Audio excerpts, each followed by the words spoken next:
a un ángel que descendía del cielo con la llave del abismo y una gran cadena en la mano, y prendió al dragón, la serpiente antigua, que es el diablo y Satanás, y lo ató por 1000 años. Y lo arrojó al abismo y lo encerró y puso su sello sobre él, para que no engañase más a las naciones hasta que fuesen cumplidos 1000 años, y después de esto debe ser desatado por un poco de tiempo.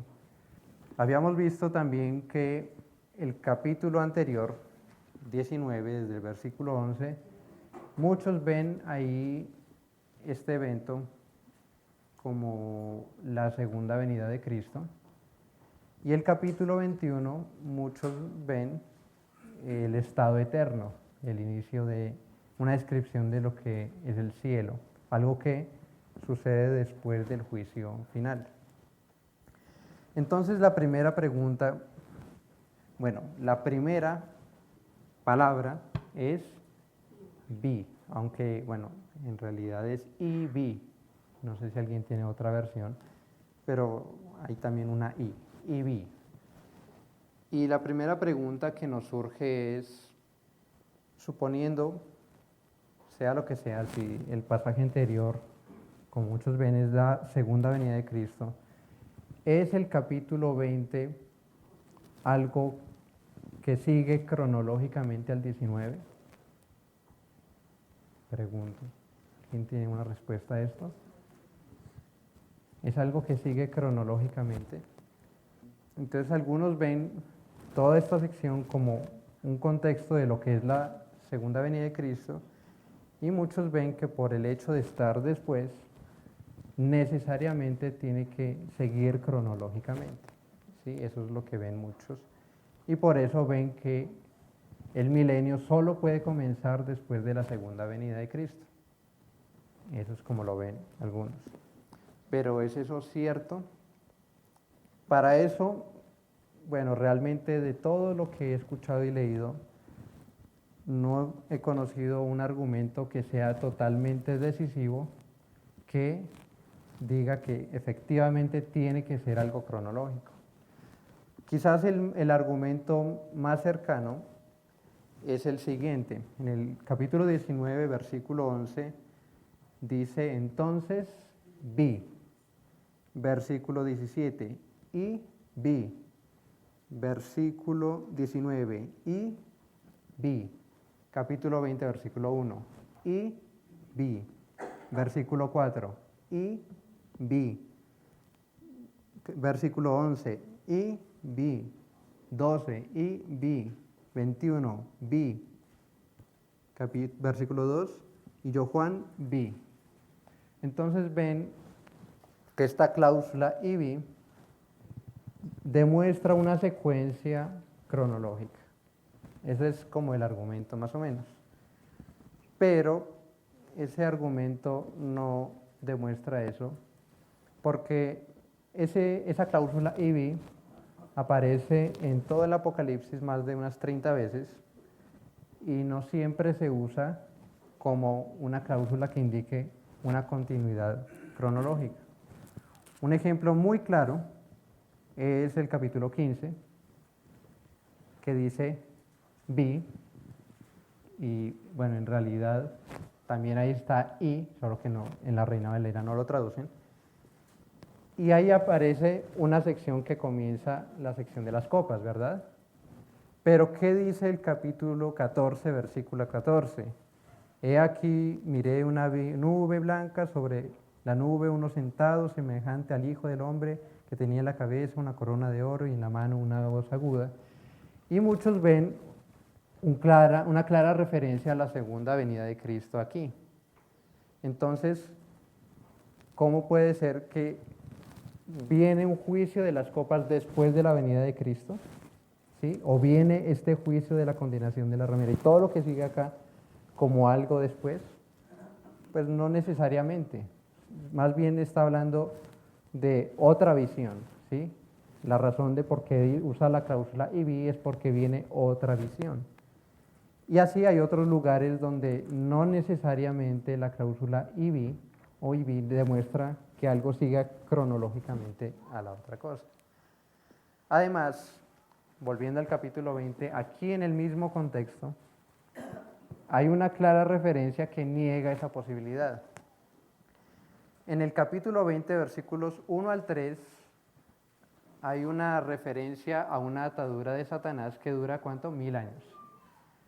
Pero en el versículo 4 se muestran unos tronos y dice al final que reinaron con Cristo 1000 años. Pregunta, ¿es el mismo tiempo del 1 al 3? ¿Es el mismo tiempo de los 1000 años de la atadura de Satanás al tiempo del versículo 4 al 6 del reinado de Cristo con los santos?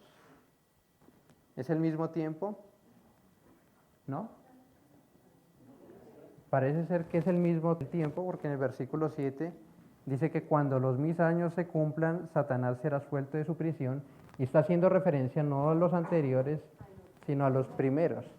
Entonces, lo que es del versículo 1 al 3 es sincrónico o es paralelo o es como el mismo tiempo que los versículos 4 al 6. ¿Sí o no? Es el mismo tiempo. Entonces, en el versículo 4 dice y vi.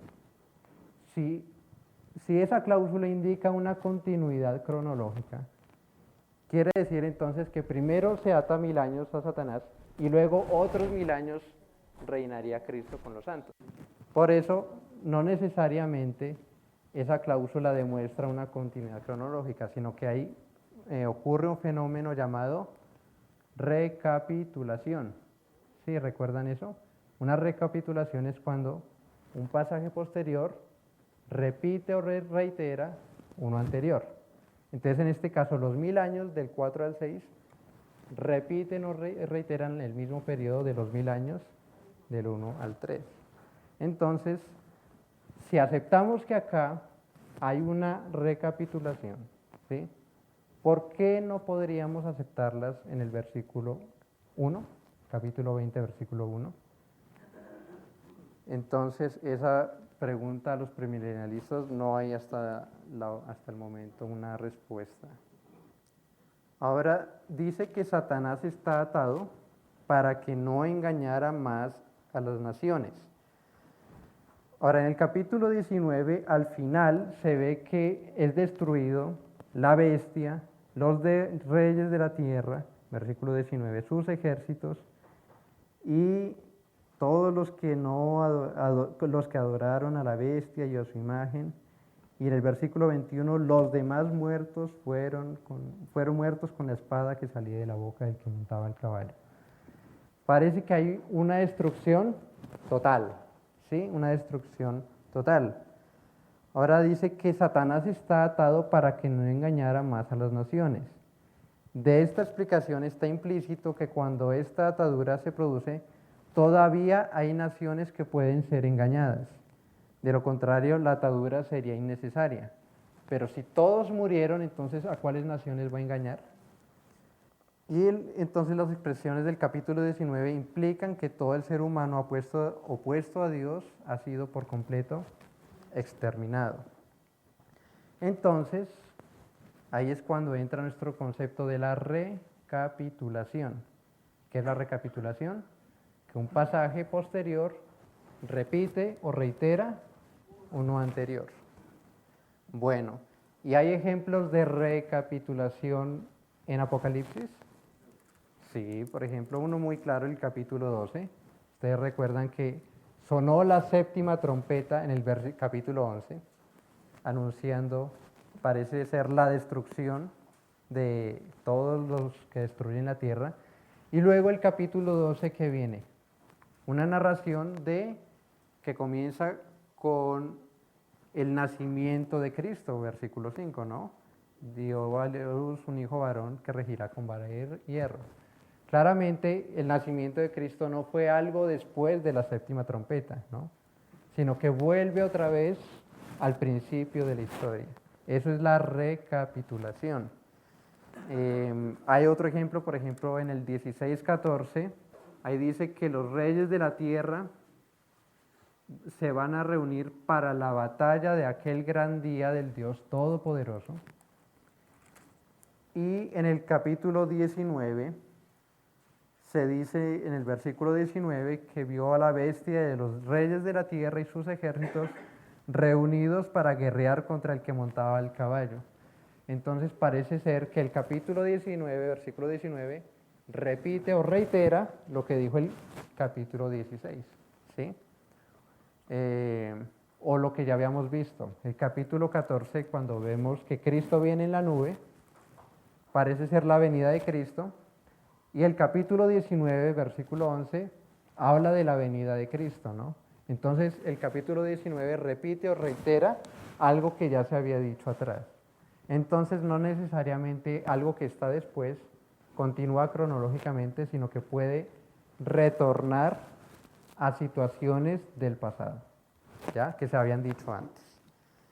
Y creemos que en el capítulo 20, versículos 1 al 10, entonces hay una nueva reiteración de situaciones que pasaron en el pasado.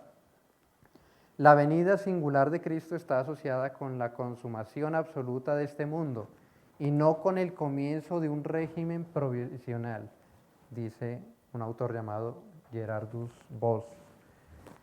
El cristianismo se opone a la idea de que cualquier nuevo cataclismo redentor ocurra antes del juicio final, dice otro autor llamado David Chilton. Ahora, este capítulo 20 lo podemos dividir en tres secciones. Uno, que ya vimos que es del 1 al 3, otro que habla de la atadura de Satanás o las implicaciones negativas de la victoria de Cristo, otro que es del 4 al 6, que lo podemos llamar las implicaciones positivas del triunfo de Cristo o el reinado de Cristo y los santos, y luego del 7 al 10, la batalla final. Entonces vamos al versículo 1. Lo primero que ve Juan es un ángel que descendía del cielo. Ya habíamos visto en el capítulo 10 y probablemente también en el capítulo 18, se habla de un ángel que representa a Cristo. Y creemos muchos, los amilenialistas, que este ángel que descendía del cielo es una referencia a Cristo. Por un lado, porque, bueno, ya se puede ver anteriormente que Cristo es representado con un ángel. En Malaquías 3 se habla en el versículo 1 de que Dios enviaría al ángel del pacto, y es una referencia muy clara a Cristo. Lo pueden leer Malaquías capítulo 3. Así que no es ajena a la Biblia la idea de que Cristo pueda representarse por medio de un ángel. De hecho, en el Antiguo Testamento era el ángel de Jehová. Bien, entonces es un ángel. Además, suena muy lógico que si alguien ata a Satanás tiene que ser alguien más fuerte, y puede ser una referencia entonces a Cristo. Y dice que tenía la llave del abismo y una gran cadena en la mano. Simplemente son símbolos, son figuras de dicción que nos demuestran autoridad, ¿sí? Por ejemplo, a Cristo se le dice que tiene las llaves de la muerte y el Hades, o el que tiene la llave de David, que ninguno cierra, o que abre y ninguno cierra, que cierra y ninguno abre. Pues no estamos hablando necesariamente de un lugar como si la muerte fuera un lugar que se abriera con una llave literal, ¿no? Sino está hablando de autoridad. Y lo mismo parece indicar la cadena que nos habla. Y dice el versículo 2, que prendió al dragón, la serpiente antigua, que es el diablo y Satanás, y lo ató por 1000 años. Apresar transmite la idea esencial del ejercicio del poder. Y después, o sea, el ejercicio del poder. Y hay tres verbos en el versículo 3, que es arrojó, encerró y selló. Esto significa quitar el poder que Satanás tenía. Ahora, según antiguos textos arameos judíos, el encadenamiento y el sellar a un espíritu maligno significaba que el demonio era vencido, nos dice un autor. Pero entonces ahora la pregunta es, ¿cuándo sucede esta atadura? Esa es la pregunta principal. Y la Biblia nos enseña que principalmente hay tres momentos en la historia donde cae Satanás.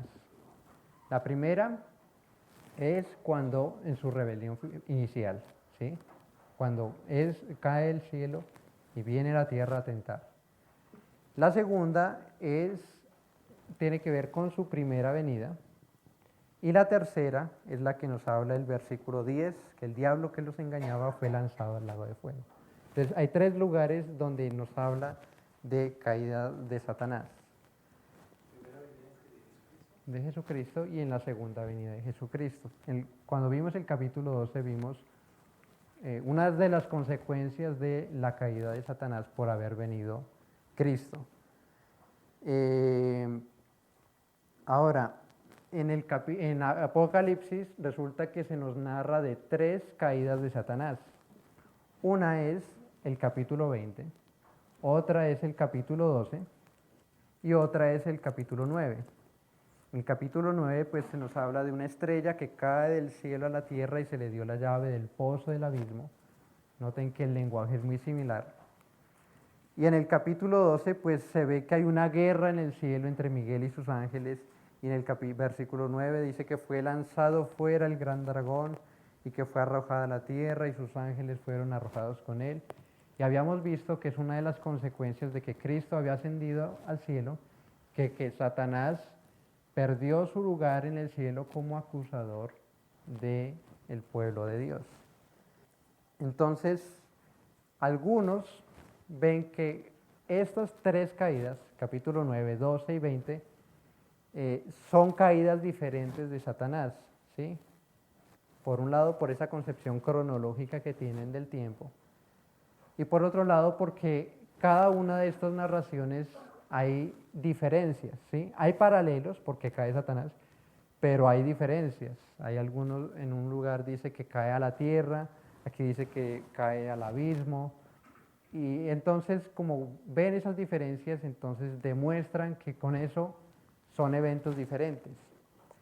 Pero no necesariamente eso es así, porque hay otros pasajes en los que claramente hay diferencias y yo creo que todos estamos, o muchos están de acuerdo en que se habla del mismo evento. Por ejemplo, el capítulo 19-11 se habla de la venida de Cristo en un caballo, pero ¿cómo lo narra el capítulo 14? ¿Viniendo en dónde? ¿En un caballo? Capítulo 14, versículo 14.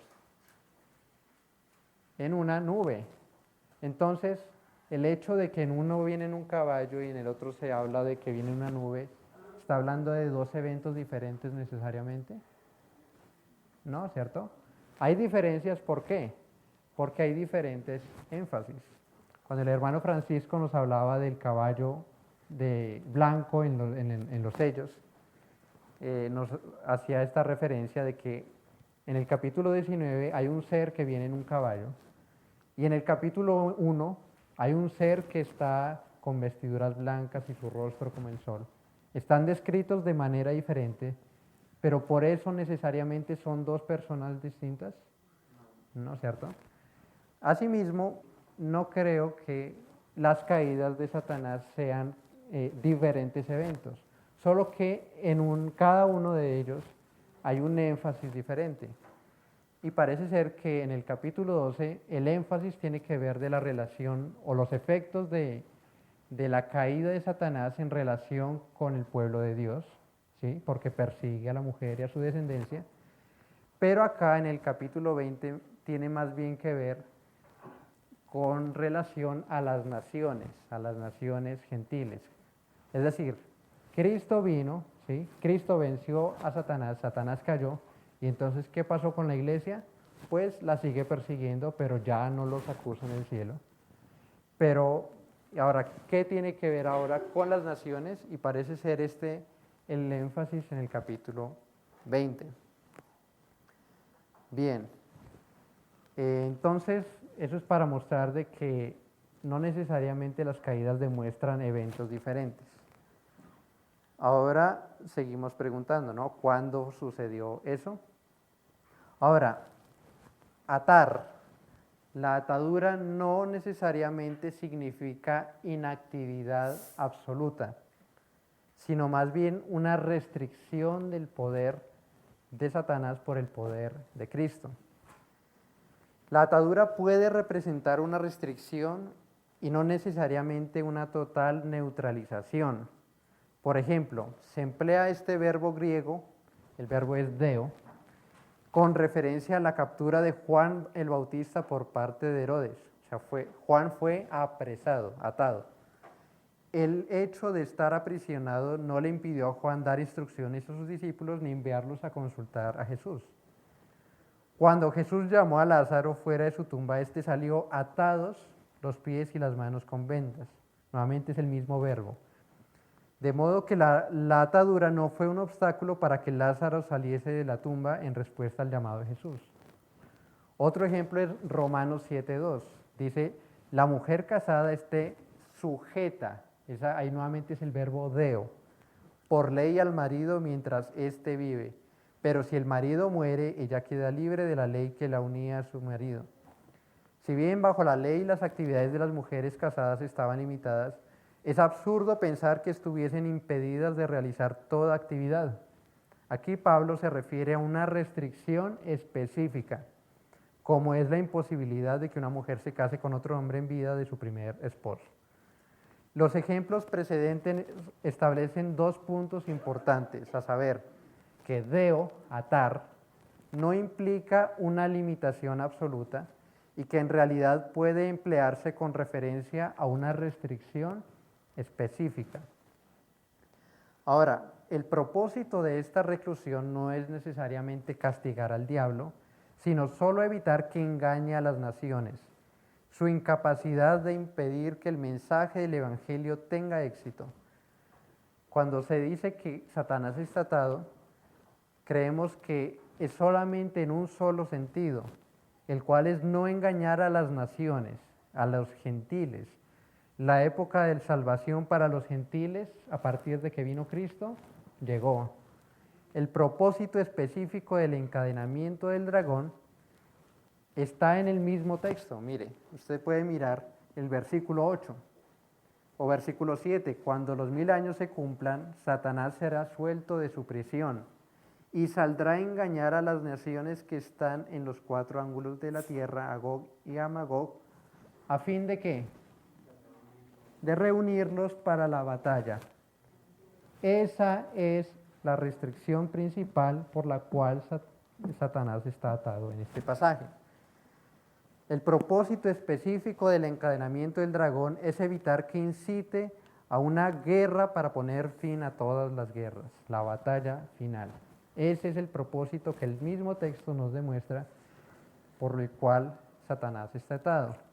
No significa una restricción absoluta, sino limitada. Pero entonces, ¿cuándo fue Satanás atado? Satanás fue atado con la vida, la muerte, resurrección y ascensión de Cristo. La aparición del Mesías vino a ser la destrucción de Satanás. El gran momento de la ruptura del gobierno de Satanás ha llegado al mismo tiempo que la venida del reino de los cielos.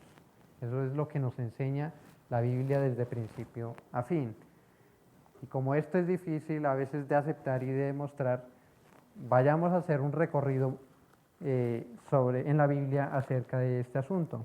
Miren Salmo 68, 18. Salmo 68, 18 dice, subiste a lo alto, cautivaste la cautividad, tomaste dones para los hombres y también para los rebeldes, que habite entre ellos Jehová Dios. Y luego vayamos a Isaías capítulo 49, teniendo en mente lo que leímos. Isaías 49, versículo 22. Dice, así dice Jehová el Señor, he aquí yo tenderé mi mano a las naciones y a los pueblos levantaré mi bandera y traerán en brazos a tus hijos y tus hijas serán traídas en hombros. Reyes serán tus ayos y sus reinas tus nodrizas, con el rostro inclinado a tierra te adorarán y lamerán el polvo de tus pies, y conocerás que yo soy Jehová, que no se avergonzará los que esperan en mí. Será quitado el botín al valiente, será rescatado el cautivo de un tirano. Y teniendo eso en mente, ahí más adelante, capítulo 53, versículo 12. Por tanto, ¿y de quién habla el capítulo 53? De Cristo. Por tanto, yo le daré parte con los grandes, y con los fuertes repartirá despojos, por cuanto derramó su vida hasta la muerte y fue contado con los pecadores, habiendo él llevado el pecado de muchos y orado por los transgresores. ¿Cuándo se cumple esto? Efesios capítulo 4, versículo 8. Dice, por lo cual dice, subiendo a lo alto llevó cautiva la cautividad y dio dones a los hombres, y eso de que subió, ¿qué es? Sino que también había descendido primero a las partes más bajas, que es la tierra. Y hablando de Cristo en su obra, ¿cuándo? En la resurrección. Dice además Mateo capítulo 12.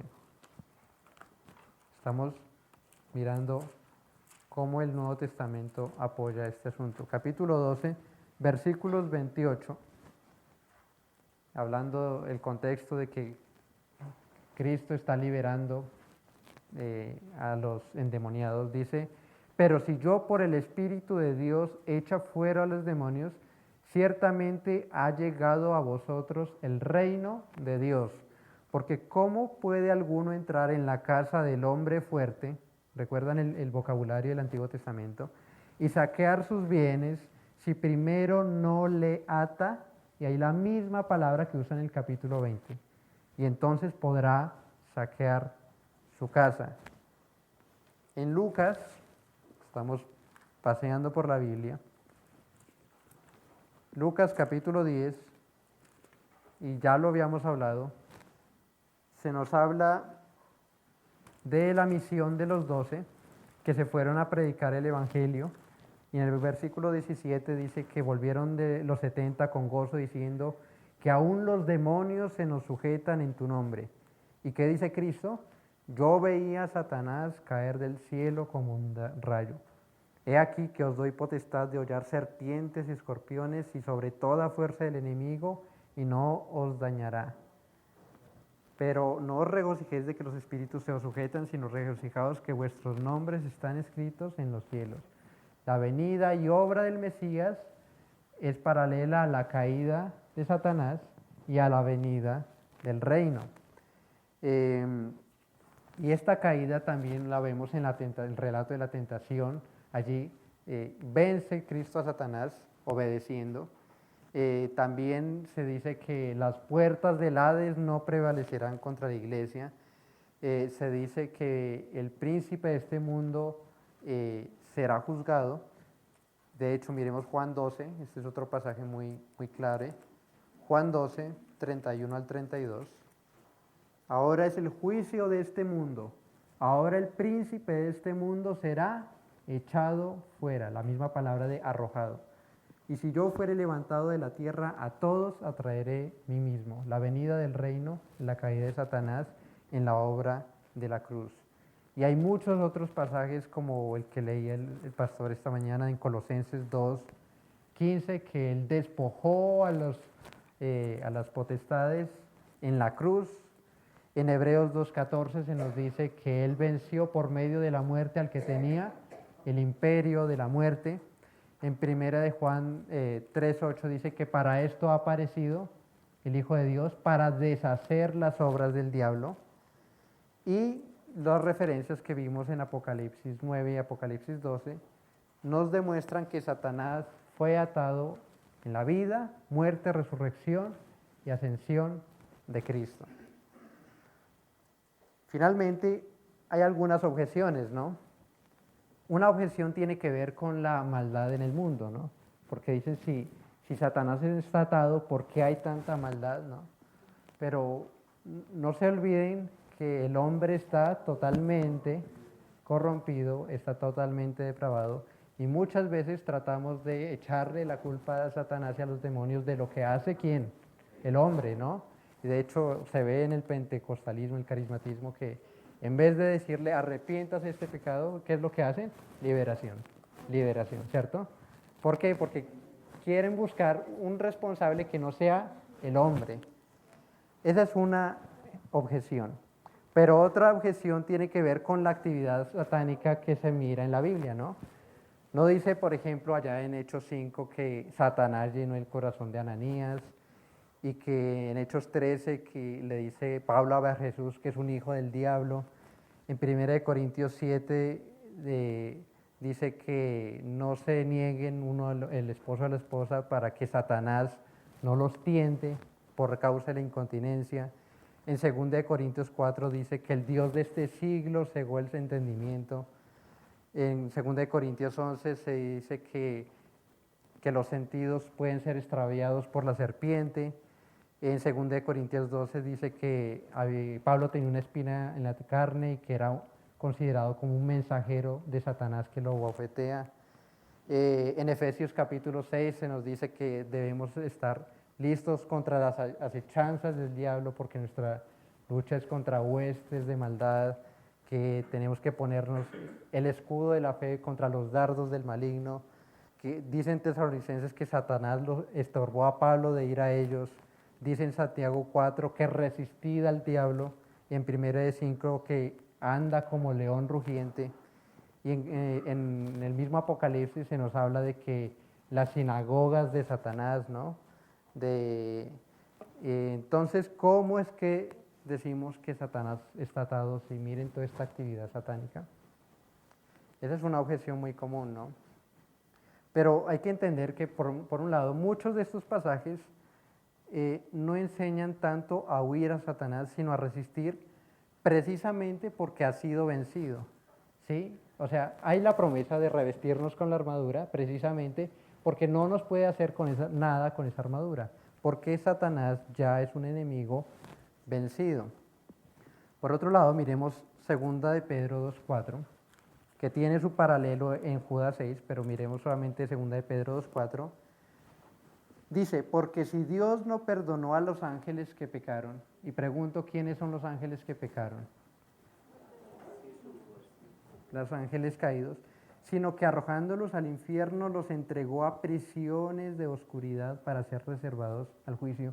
Y noten que dice prisiones de oscuridad, ¿no? Entonces, puede ser compatible que aquí dice en un pasaje como estos, que están en prisiones de oscuridad, pero al mismo tiempo tiene actividad satánica. Y es que simplemente está hablando de que tiene una restricción, pero su juicio, su condenación está asegurada. Algo que nos ayuda a ilustrar esto, como colombianos tenemos un ejemplo muy claro y era el de Pablo Escobar, ¿no es cierto? Que estando allá en la cárcel de la catedral seguía delinquiendo, ¿no? De la misma manera, Satanás, el hecho de que está restringido, no necesariamente quiere decir que está impedido en todos los aspectos, sino en cuál aspecto está impedido, en que no podía engañar a todas las naciones en conjunto, o no puede, para una batalla final, ¿sí? Una guerra de gran magnitud contra el pueblo de Dios. Ese es el mensaje, esa es la atadura, el propósito de la atadura. Antes de la venida de Cristo, además, todas las naciones, con la excepción de Israel, estuvieron bajo el dominio de Satanás. Hay muchos pasajes que nos hablan de esto, ¿no? De que en los tiempos de vuestra ignorancia, y bueno, hay muchos pasajes, pero solamente Israel conoció al Dios verdadero y a su salvación. También hay muchos pasajes que dicen, solamente a vosotros os he conocido entre los pueblos de la tierra, solamente a ellos había amado. Pero la venida de Cristo trajo como consecuencia que Satanás perdiera dominio sobre los gentiles. En vez de que las naciones conquisten a la iglesia, porque usted recuerda las bestias de Daniel, era Babilonia, Medo-Persia, Grecia, Roma, tenían conquistado al pueblo de Dios, lo tenían esclavo. Pero a partir de la venida de Cristo, ya ese asunto culminaría, sino que ya Satanás no puede destruir la iglesia. La iglesia más bien comienza a conquistar a las naciones, comienza a evangelizar. Viene el tiempo del nuevo pacto, lo que nos habla Mateo capítulo 28, el id a todas las naciones y hacer discípulos. ¿Por qué? Porque Él ha vencido, ¿no? Satanás no puede destruir a la iglesia como una poderosa organización misionera, publicadora del Evangelio a todas las naciones, y no pueden hacerlo hasta que se cumplan los 1000 años. Mateo 28, Hechos 1 lo habla. Y en la última frase del versículo 3 dice que después de esto debe ser desatado por un poco de tiempo, pues es corto en relación a los 1000 años, y tiene que ver con lo que habla el versículo 7 al 10, que no lo vamos a ver hoy, y dice que, y el tiempo de los 1000 años, ¿no? El tiempo de los 1000 años no lo vamos a ver hoy, lo vamos a ver en la siguiente, pero creo que esta es la enseñanza principal, que la venida de Cristo, su vida, su obra, su muerte, resurrección, ascensión, fue la que dio el golpe a Satanás. Satanás es como una serpiente herida de muerte en su cabeza, pero todavía está viva y todavía da coletazos, todavía, como dicen, da patadas de ahogado, pero ya es un enemigo vencido. Y eso es lo que nos da esperanza para conquistar a las naciones. Oremos. Amado Padre, te agradecemos por tu palabra, te agradecemos porque tú nos enseñas que con la venida de tu Hijo Jesucristo, prendiste al dragón, lo venciste en la cruz, en tu vida, en tu muerte, en la resurrección y en la ascensión, y sabemos que no puede hacernos daño si estamos en ti. Sabemos que tan solo puede tentarnos, pero si resistimos, huirá de nosotros.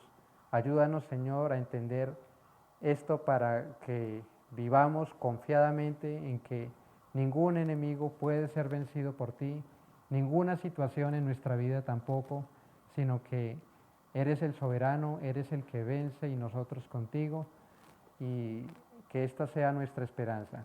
Llévanos con bien a nuestras casas, te lo rogamos en el nombre de Cristo Jesús. Amén.